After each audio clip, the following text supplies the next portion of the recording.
Entonces vamos a hablar un poquito acerca de el mantenimiento de información histórica.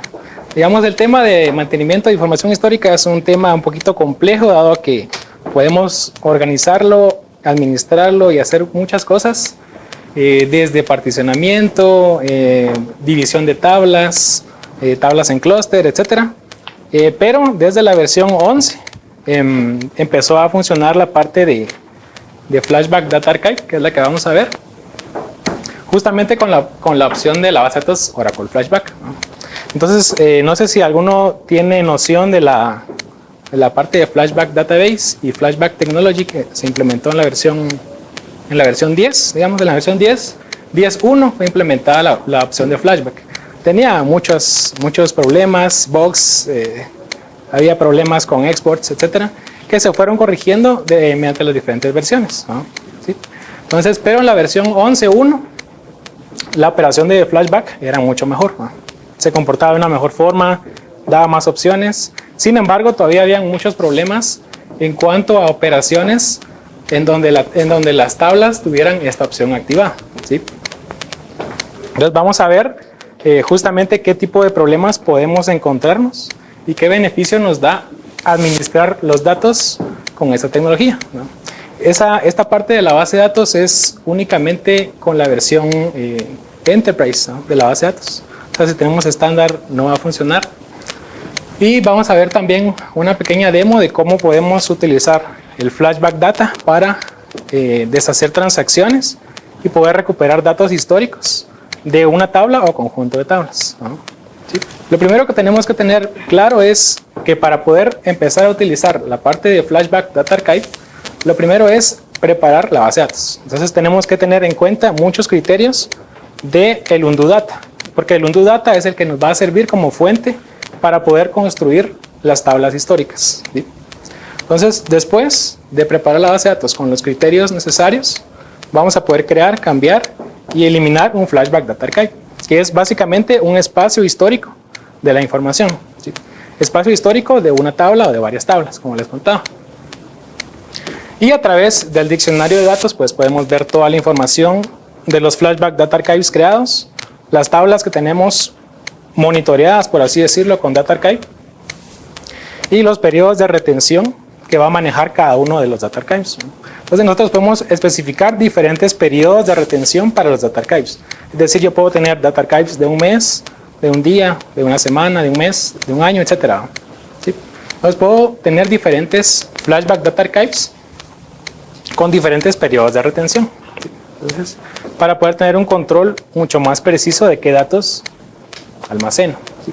Entonces, básicamente el Flashback Data Archive es la tecnología que nos permite llevar un registro o un histórico de todos los cambios que ha sufrido la data o los datos, ¿no? Lo importante de esto es que es transparente. Es decir, si los datos están almacenados en X lugar, no va a representar para nosotros ningún problema ir a traerlos, ¿sí? Entonces, de esa forma o eso da a entender que es transparente, ¿no? Y el procedimiento lo realiza de dos formas: la segura y la eficiente. Entonces, vamos a ver qué es la eficiencia. La seguridad es que nosotros podemos determinar la política de retención sobre los data archives, es decir, qué información va a estar ahí, durante cuánto tiempo. Y podemos también definir criterios de eliminación, ¿no? Los criterios de eliminación para poder no tener problemas de espacio, por ejemplo, cuando nosotros configuramos un Data Archive. Y la manera en la que lo hace eficiente es de que se han hecho optimizaciones en el core de la base de datos para que toda la información histórica almacenada en ese tipo de estructuras pues se obtengan de una manera rápida, ¿sí? También se almacenan de una manera comprimida para poder salvaguardar el espacio, que es vital. Es completamente transparente para las aplicaciones, es decir, que yo puedo hacer uso de información histórica sin ningún cambio adicional. Y lo más bonito de todo es que es fácil de configurar. O sea, no tengo que leer un manual de 1000 páginas para poder hacerlo. Entonces, básicamente yo lo único que tengo que hacer es crearlo, especificar dónde va a estar su área de almacenamiento y indicar qué tablas van a ser las que van a estar monitoreadas, ¿no? Entonces las tablas van a guardar su histórico en esa área de almacenamiento, ¿sí? Entonces yo voy a poder hacer consultas o recuperación de información de una manera mucho más sencilla. Hay muchos métodos de recuperación, hay respaldos por export, hay backups incrementales, etcétera. Hay un montón de técnicas, pero la información de flashback es mucho más rápida, ¿no? O sea, fácil de recuperar. Entonces, conlleva mucho menos tiempo recuperar datos que están en un flashback que de un export o de un RMAN, ¿no? Esa es la ventaja. Y como les digo, lo que es así vital es de que es fácil, ¿no?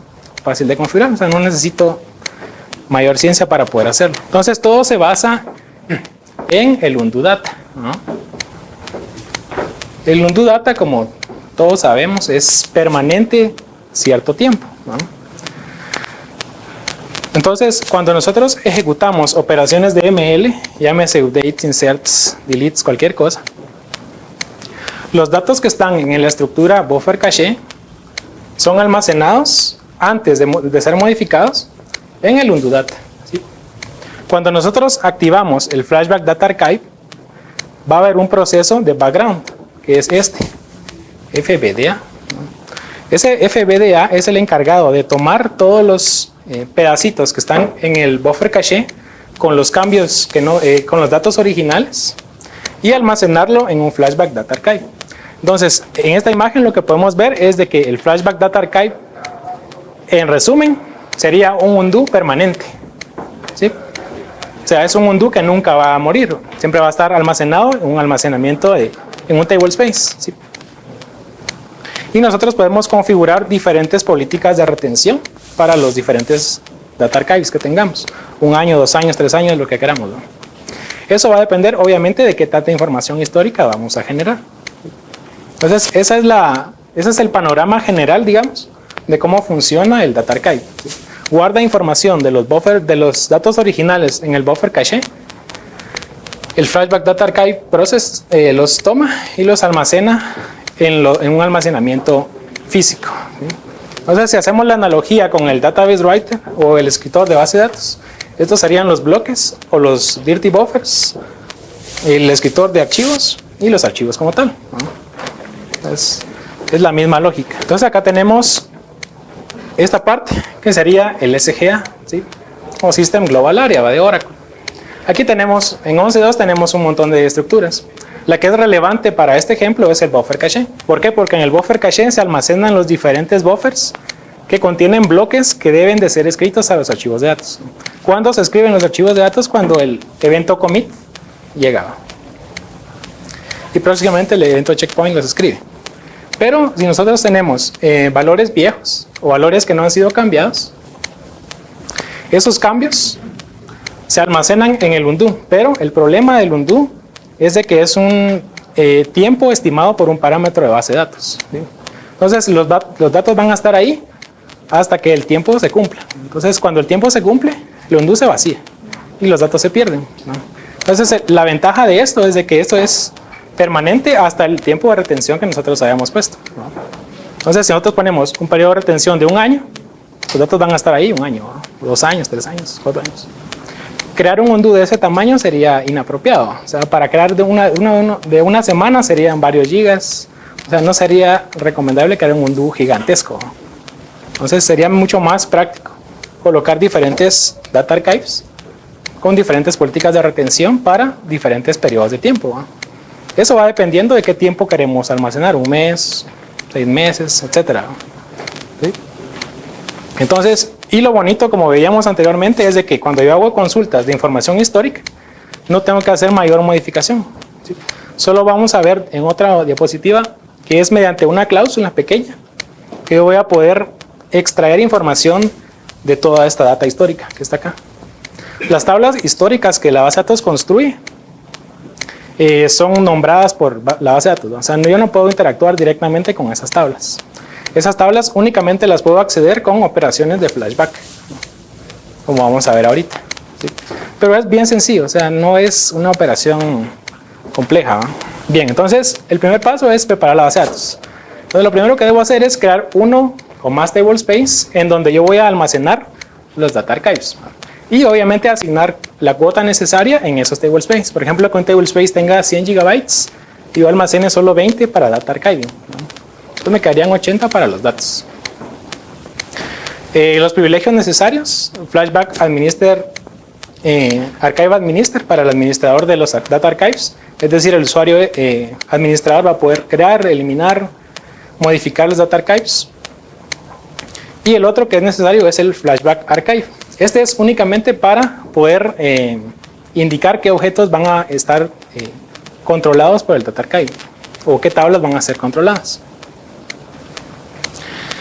Bueno, y obviamente otorgar los privilegios de Flashback y Select de acuerdo a como sea necesario. Entonces acá está el problema del undo data, ¿va? No problema, ¿va? Sino que así funciona. Entonces el problema de undo es de que los datos son volátiles después de un parámetro de la base de datos, ¿va? Del undo retention. Entonces por defecto el undo table space pues tiene auto extend y va a crecer el máximo que tenga el sistema operativo disponible. Es una opción por default en la versión 11G. Y lo recomendado para esta parte es de que nosotros coloquemos un undo de tamaño fijo. ¿Por qué está esta recomendación? ¿Y por qué no dejar la parte de que crezca infinitamente? El problema de que crezca mucho o darle un tamaño definido muy grande es de que si nosotros únicamente tenemos consultas que tomen poco tiempo de ejecución, vamos a tener mucho espacio de undo desperdiciado. Entonces podemos ponerlo de cierto tamaño de acuerdo a nuestra consulta más larga.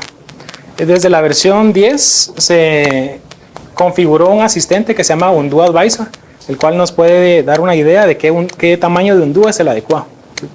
Entonces él nos puede decir, mire, de acuerdo a su consulta que toma más tiempo, su undo debería tener 10 gigas, 20 gigas, 40. ¿Sí?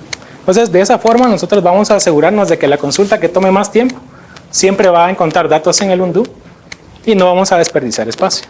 Ese sería el punto. Eso es con respecto a la parte de undo data. Cuando nosotros ya deseamos crear el Flashback Data Archive, pues obviamente ejecutamos la instrucción para su creación. Podemos definir si va a ser el Data Archive por defecto o no. Eso es opcional, sería este paso de acá. Luego vamos a habilitar el Flashback Data Archive, que sería esta parte de aquí. Y pues obviamente después ya podemos hacer consultas históricas de la información ahí almacenada. Entonces es crear, poner como Flashback Data Archive por defecto o no, habilitarlo y pues obviamente consultar la información histórica. ¿De dónde va a consultar estos datos? De las tablas históricas, ¿no? Que él crea por defecto. Pero tengo que invocarlas o consultarlas de cierta forma. Entonces acá está la magia, ¿no? Entonces acá tenemos la creación. Create Flashback Archive. Vamos a poner FLA1 sobre el tablespace TBS1 y sobre este tablespace TBS1 vamos a asignar 10 gigabytes, ¿no? Y vamos a tener una retención de 5 años, ¿no? Entonces, durante 5 años esa información va a estar ahí eternamente, ¿no? A menos de que nosotros le demos purge, ¿no? Entonces ahí sí fijo. Obviamente cuando nosotros ya creamos el Flashback Data Archive, pues habilitamos ciertos objetos para que empiece a generarse información histórica de ellos, en este caso de la tabla inventario, ¿no? Entonces le damos alter table, la tabla, Flashback Archive y el Flashback Data Archive donde va a ir metido, ¿no? Entonces Oracle va a crear una tabla histórica que va a ser copia de esta tabla, inventory, ¿sí? Entonces con cada cambio previo, como vimos, o cambio original, lo va a ir a almacenar en ese Flashback Data Archive. Toda la información está ahí almacenada. Ahora, ¿cómo la recupero? Ese es el chiste de todo esto. Con esta palabrita. As con una S. As of timestamp, to timestamp, y le pongo pues la fecha, ¿no? Entonces le digo, mire, quiero ver la tabla tal como estaba en este momento. Entonces le digo, Y aquí lo puedo filtrar por varios criterios, ¿no? Por fecha, por SCNs, por cualquier cosa, ¿va? ¿Sí? Entonces de esa forma yo puedo acceder a datos históricos, ¿sí? Esta es una consulta pues relativamente simple, ¿va? Pero pueden ser mucho más complejas. Digamos, puedo hacer también un flashback de la tabla y sacar datos del Data Archive también, ¿va? Para poder restaurar los valores, que es mucho más rápido, que es justamente el demo que vamos a hacer después. Entonces de manera opcional le puedo colocar la palabra default, ¿sí? Entonces todo lo que diga Flashback Archive, si se dan cuenta aquí ya no tiene la palabrita FLA1, que era el Flashback Data Archive que creamos. Entonces, lo que va a hacer es almacenar el histórico de esta tabla en este Flashback Data Archive, porque es el Data Archive por defecto, ¿sí? Y si nosotros ya no queremos almacenar información histórica, pues le damos no Flashback Archive, ya. Todos tranquilos. Ahora, ¿qué pasa cuando se llena el espacio? Podemos configurar métricas para llenado de espacio y tenemos estos mensajes de error, ¿no? También se genera una entrada en el alert y se suspende el rastreo histórico, es decir, las tablas históricas ya no son pobladas con datos viejos, ¿no? Entonces ahí lo más fácil es incrementar la cuota en el table space, o si el table space se llenó, pues agregar otro archivo de datos. Aquí está, modificar la cuota, cambios en la política de retención, eliminación de datos. Y si nosotros ya no queremos la información histórica, pues le damos drop. Eso es la alternativa. Sí. Es que digamos, los archive logs, todo lo que va tras los archive logs es la parte de recuperación física de la base de datos. O sea, si nosotros tenemos corrupción de bloques, pérdida de archivos de datos, corrupción en el diccionario de datos, en esos casos tenemos que usar archive logs. Pero la información de los archive logs es redo data y esto es undo data. O sea, es dos escenarios diferentes. Entonces los archive logs son minados para poder reconstruir cosas, ¿sí? El undo data es obtenido del undo table space para poder deshacer cambios, ¿no? ¿Sí? O sea, uno es diseñado para corrupción y problemas de media, los archive logs. El undo data es más utilizado para corrupciones o errores lógicos, ¿no? Que alguien hizo un update erróneo a una tabla o a un conjunto de tablas. A una tabla sería fácil recuperarlo, pero si no se sabe qué conjunto de tablas fue modificado, entonces ahí es mucho más fácil utilizar el Flashback Archive, ¿no? O sea, son dos escenarios diferentes, con dos componentes distintos, ¿no? Uno diseñado para una cosa y otro diseñado para otra. O sea, no son sustitutos, uno es una cosa y otro es otra. Esto era en la versión 11.1. En la versión 11.1, si nosotros teníamos tablas que estuvieran siendo controladas por un Flashback Data Archive, obteníamos este error, ¿no? ¿Sí? Y pues sucedía con cualquiera de las siguientes operaciones con un alter table. Por ejemplo, operaciones de particionamiento sobre las tablas, conversión de tipos de columnas, de tipo long a log, un upgrade de la tabla o un drop table. O sea, si nosotros hacíamos cualquiera de estas, daba este error. Entonces lo que había que hacer ahí era quitar el Flashback Data Archive y hacer las operaciones. Entonces era una operación un poquito más trabajosa, por así decirlo, en la versión 11.1. En la versión 11.2 se modificó esa parte. Entonces en esa tenemos una característica que se llama evolución transparente de esquemas. La evolución transparente de esquemas lo único que busca es poder dejar las modificaciones y tener un historial de cómo o de los cambios que han sufrido los objetos en ese esquema. Por ejemplo, drop, renombrar columnas o modificar columnas para operaciones de particiones y para renombrado y truncado de tablas, ¿no? Entonces, en la versión 11.2 ya no tenemos que preocuparnos tanto por la parte de modificación de la estructura de la tabla. Si nosotros queremos ejecutar DDLs más complejos, por ejemplo, un upgrade de una tabla o una división de tablas, que es de una partición a hacer particiones más pequeñas, ¿no? Lo que tenemos que hacer es esta operación que está acá, ¿no? En donde nosotros primero quitamos la asociación que existe entre la tabla o las tablas y los data archives, luego hacemos las operaciones necesarias. Las operaciones se realizan automáticamente sobre la tabla histórica y luego volvemos a asociar los objetos. Pero eso es únicamente en las operaciones de upgrade y split. Y donde tenemos información de los archives, pues obviamente en el diccionario de datos. Tenemos qué Flashback Data Archives tenemos, cuáles son los table spaces y cuáles son las tablas que están siendo monitoreadas por Flashback Data Archive. ¿Sí? Toda la información está en el diccionario. Entonces, lo que se recomienda es un commit o rollback antes de ver datos antiguos para poder tener una consistencia de lectura, ¿va? Y no ver datos que no son los apropiados. Esto es importante, va a tener cuidado con el uso de los valores de la sesión. Digamos, cuando nosotros configuramos valores de la sesión, se refiere a qué tipo de fecha va a ser mostrada, qué tipo de lenguaje está configurado, etc. Para poder, por ejemplo, hacer bien el toTimestamp, ¿va? Porque si no, tenemos que poner la máscara completa del timestamp para poder obtener el valor adecuado.